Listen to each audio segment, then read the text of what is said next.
Comment allez-vous aujourd'hui? Bienvenue à mon 304e jour d'interview de femmes et dames merveilleuses. J'espère que vous allez bien. Hélène Fourcade, life coach, experte en résilience pour vous accueillir.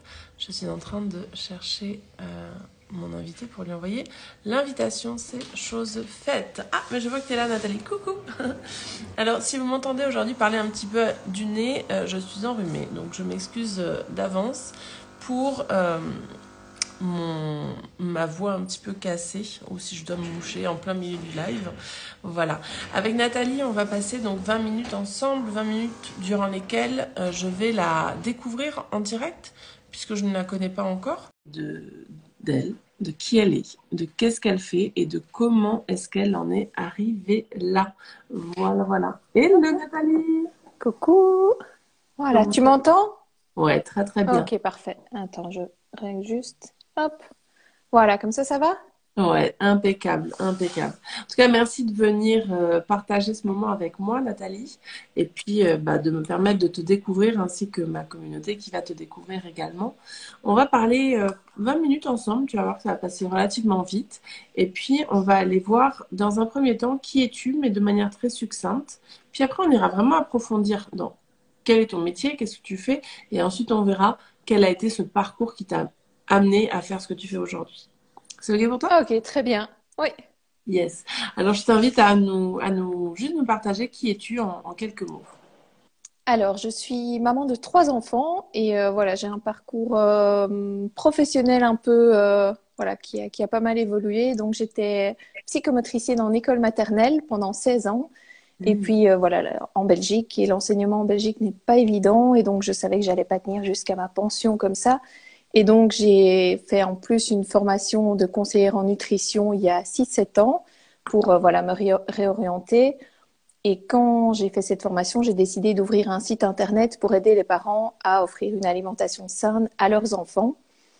Et, euh, et donc, j'ai créé ce site internet. J'ai arrêté l'enseignement plus tôt que prévu parce que du coup, j'avais les deux ensemble et j'ai fait un burn-out. Donc, voilà, j'ai plus jamais repris l'enseignement. J'ai arrêté maintenant il y a 4 ans, quelque chose comme ça, 3 4 ans. Et en commençant mon site internet, j'ai découvert en fait tout le monde d'internet que je connaissais absolument pas. Et voilà, j'ai appris le marketing, j'ai découvert des fabuleuses personnes, le copywriting, je me suis formée de plus en plus. Et du coup, je suis devenue copywriter pour d'autres femmes entrepreneuses. Yes, super. Voilà. Alors, justement, on va aller plus en profondeur, pardon. Je m'excuse hein, si tu vois que Ça va. je suis très enrhumée. Je vais faire au mieux. Est-ce que tu peux nous partager plus en profondeur qu'est-ce que tu fais, qu'est-ce que c'est que ce métier de copywriter et puis ton autre métier finalement, pas Mhm. plus en profondeur tout ce que tu proposes. S'il En te plaît. fait, je me suis rendu compte, moi, pour mon site internet que j'ai créé pour voilà, aider les parents, que voilà, j'écrivais, je savais pas comment écrire, mes newsletters, c'était voilà mon nouvel article de blog, hop, envoyé et c'était tout. Et, euh, et je trouvais pas les mots en fait. Et donc je me suis formée et j'ai commencé à prendre du plaisir à écrire. Et maintenant, quand j'écris des mails, quand j'écris des articles, j'aime bien ça. Et je me suis rendu compte qu'il y avait plein de femmes qui avaient des super business, voilà, qui aidaient le monde. En fait, moi, j'ai envie de rendre le monde meilleur. Et je voulais aider ces femmes à avoir une meilleure communication, à savoir écrire. Donc, soit j'écris pour elles, soit voilà, je fais des coachings pour les aider. J'ai étudié aussi tout ce qui était des stratégies business parce que j'ai testé des centaines de choses pour mon site pour qu'il fonctionne. Et donc, c'est tous des outils que je mets à disposition des femmes en fait parce que je me rends compte qu'il y en a énormément qui peuvent aider à changer le monde, mais qui n'arrivent pas à écrire voilà, vraiment le message qu'elles ont envie de faire passer ou qui simplement, au niveau stratégique, qui n'ont pas voilà, les bonnes stratégies mises en place. Et je fonctionne à deux niveaux. Donc pour moi, il y a tout le côté mindset, vibration énergétique, mais il y a quand même tout le côté écriture finalement. Et c'est l'alliage des deux qui fait qu'un business fonctionne. Ok. Et justement, comment ça se passe lors d'un coaching pour apprendre à écrire? Tu me dis hein, si c'est juste ce que je dis ou pas, mais comment ça fonctionne en fait? En fait, je reprends avec la personne, par exemple, elle me dit, voilà, j'ai la page de vente de telle formation qui ne se vend pas. On fait un coaching ensemble, donc elle me partage sa page euh, et je la passe en revue avec elle, si tu veux, et donc je lui donne des infos, des choses qu'elle peut changer, la manière de communiquer. Je vois avec elle son avatar, donc à quelle personne elle s'adresse, parce que parfois le message est juste pas clair en fait. On essaie de s'adresser à tout le monde et finalement le message ne touche pas, les gens ne se sentent pas voilà, touchés et donc finalement on n'achète pas la formation qui pourrait les aider. Et donc c'est reprendre ensemble la page de vente ou alors je peux créer toute une page de vente moi-même, par exemple pour un nouveau produit. Ou si la personne, parce que voilà, c'est 1 à 2 mois de travail en fait d'écrire une bonne page de vente parce qu'il y a toute l'étude voilà, de l'avatar, du produit en lui-même. Et donc, c'est un certain budget. Et si au niveau budget, c'est compliqué, alors je peux simplement aider la personne à créer sa page de vente voilà, en regardant l'avatar, en lui disant voilà les différentes étapes que tu peux mettre sur ta page de vente, les formulations à faire. Pour les Oui, personnes qui ne sont pas familières avec le terme avatar, tu peux leur oui, expliquer. c'est le client idéal, c'est la personne à qui on veut vendre. Par exemple, voilà, moi, en tant que copywriter, je touche les femmes entrepreneuses parce que voilà, c'est un domaine qui m'intéresse beaucoup. Donc, je m'adresse plus aux femmes. Maintenant, ça n'empêche pas que s'il y a un homme voilà, qui a envie de travailler avec moi, j'ai aucun souci avec ça. Mais dans la manière dont j'écris, par exemple, quand moi j'écris mes propres newsletters, je les écris au féminin. Même chose pour mon business où j'aide les parents à offrir une alimentation saine. Ben, 99% des personnes qui me suivent, ce sont des jeunes mamans. Il y a très peu de papas. Donc, j'ai décidé d'écrire au féminin. Mais ça n'empêche pas que s'il y a quelques hommes qui suivent, ben, ils se sentent quand même attirés par le message et mes formations peuvent les intéresser. Ok. Ok. Et tu arrives à allier justement les deux activités, parce que c'est quand même pas tout à fait la même chose, hein, ce métier de copywriter et ton site pour aider Mhm. les jeunes mamans avec comment tu dis, j'ai perdu le mot. L'alimentation. L'alimentation, merci. Oui, oui. J'y Euh, arrive parce qu'en fait, pendant 3 ans, j'ai fait que mon site internet et donc ça devient facile en fait. C'est vraiment, j'écris facilement, j'écris mes newsletters, les articles de blog, j'en ai déjà une centaine. Donc j'ai vraiment la base et maintenant ça tourne en fait.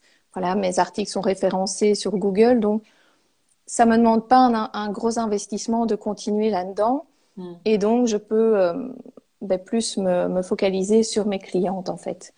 Et les moments où j'ai moins de clientes, hop, je remets plus d'énergie sur mon site et ça tourne comme ça. C'est excellent. Excellent. Et alors, comment est-ce que tu es arrivé à faire ça, en fait, dans ta vie? Comment, raconte-nous un petit peu quel a été ton parcours, finalement. Ok, alors j'ai fait en fait, j'ai fait mes secondaires, je suis sortie des secondaires, je savais pas quoi faire. Je dis je vais faire psycho parce que voilà, quand on sait pas quoi faire, on fait souvent psycho. Et petit à petit, j'ai pris une option psychomotricité, je trouvais ça sympa et j'ai fini, voilà, j'ai fini mes études, j'ai postulé partout parce que je voulais juste trouver du travail et j'ai fini dans une école maternelle en fait. Et donc ma maman était prof de gym, donc j'avais déjà voilà un peu de base de voilà de comment ça se passait à l'école. J'ai commencé là, j'ai beaucoup aimé et donc je suis restée là pendant des années en fait. Et puis j'ai eu mes 3 enfants et donc les enfants, les petites 2 ans et demi à 6 ans à l'école et mes enfants en rentrant. Voilà, au final c'était voilà, je m'épuisais en fait. Et donc, mais j'ai toujours aimé les enfants, j'ai toujours aimé les mamans, les familles. Et donc je voulais rester dans ce domaine-là. Et donc ma formation en nutrition, j'aurais pu travailler dans n'importe quel domaine et j'ai décidé de rester dans les enfants, les familles, parce que comme j'ai côtoyé les enfants des écoles, je voyais leur collation, je voyais leur repas, je voyais leur comportement, leur réaction par rapport à ce qu'ils mangeaient. Et donc, je voyais vraiment le lien concrètement. Et donc, j'ai voulu continuer dans ce domaine-là. Hmm, excellent. Et, euh, et comment tu as géré justement la transition entre le salariat à l'entrepreneuriat? Au début, j'ai fait les deux en même temps. Et donc, c'était la course. Voilà, je travaillais dans les écoles, je rentrais, je m'occupais de mes enfants de 4 à 8. Et puis, hop, je passais sur mon site les week-ends ou, enfin, voilà, dès que je pouvais. Euh, et c'est pour ça que j'ai pas tenu, en fait. Voilà. Et que j'ai fini en burn-out. Et puis là, voilà, j'ai dit stop, je reprendrai pas dans l'enseignement. Heureusement, j'avais au départ mon compagnon au niveau financier bah, qui pouvait aider parce que voilà, mon blog n'a pas tout de suite rapporté des milliers d'euros. Et donc, voilà, j'ai eu cette chance-là, en fait. Hmm. Et quel conseil justement tu aimerais partager aujourd'hui aux personnes qui nous écoutent ou qui nous écouteront en replay? Oula, quel conseil! Euh, Message. des messages. Bah, d'y croire, de continuer, mais en avançant à son rythme et en prenant soin de soi, en fait. Moi, j'ai trop donné au départ et donc je me suis usée, en fait. Et, euh, et j'aurais dû, voilà, plus m'écouter, en fait. Mais je courais finalement tout le temps après le temps. Donc, c'est continuer, c'est avoir son objectif, avoir un bon mindset et se dire, voilà, je veux ça, bien visualiser où on veut arriver, mais pas s'oublier, en fait. Parce que pour moi, c'est pas en courant après le temps et en s'épuisant qu'on réussit finalement. C'est vraiment en prenant aussi soin de soi et en faisant passer les bons messages au bon moment et pas en... Au début, quand j'ai commencé à créer mon blog, j'ai suivi une formation et c'était, il faut publier un article par semaine, il faut être là, il faut ouvrir un compte Facebook. Et en fait, c'était trop. Et donc, c'est déjà trouver les réseaux sociaux qui nous attirent, la manière de communiquer. Euh, voilà, et finalement, et je pense que on en parle de plus en plus, c'est simplifier son business aussi et pas être partout, essayer d'être à moitié sur tous les réseaux et vraiment voilà cibler. Une chose par contre que je conseille, c'est parce que j'en ai discuté avec plusieurs clientes, c'est la newsletter en fait. Il y a beaucoup de femmes qui disent moi j'aime pas les newsletters, j'aime pas les recevoir, j'aime pas les envoyer. Et en fait c'est le canal par lequel on accroche finalement aussi énormément les gens, on crée une bonne relation. Et j'ai aussi eu des clientes qui se sont fait pirater leur compte, Instagram, Facebook, et finalement, on dépend toujours des algorithmes, de se faire pirater ou pas, alors que la newsletter, c'est vraiment un endroit, on va dire, sécurisé pour communiquer avec sa communauté. Oui, tu as raison. Tu as raison. Pardon. Et tout à l'heure, au tout début, tu as parlé que tu travaillais à deux niveaux, l'énergétique et le mindset, hein. Qu'est-ce que tu entends justement par l'énergétique? C'est intéressant. Alors, ça fait 2 ans plus ou moins où voilà, je ressens l'énergétique. Avant, j'y faisais pas attention. J'ai jamais grandi dans ce type de milieu en fait. Et là, je commence à avoir une sensibilité. Et donc, j'ai pas de recette ou de méthode ou quoi que ce soit, mais j'essaye de me connecter avec ma cliente pour essayer voilà, de la percevoir au mieux et que ses guides m'aident à écrire le message qui lui correspond. D'accord. Donc, justement, quand tu écris les textes pour tes clientes, tu arrives justement à faire cette connexion avec leur guide donc tu canalises en fait. Si... J'essaye. Maintenant, j'ai pas, voilà, je débute là-dedans et donc je suis pas médium, je lis pas dans les pensées de la personne non plus, mais j'essaye voilà, de rajouter ça à mon arc en plus de mes compétences en fait en écriture. Ok. Et ça fait toute la différence finalement. Mais je pense.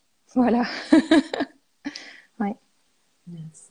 Qu'est-ce que tu aimerais nous partager encore par rapport à tout ce que tu as mis en place professionnellement parlant dans ta vie?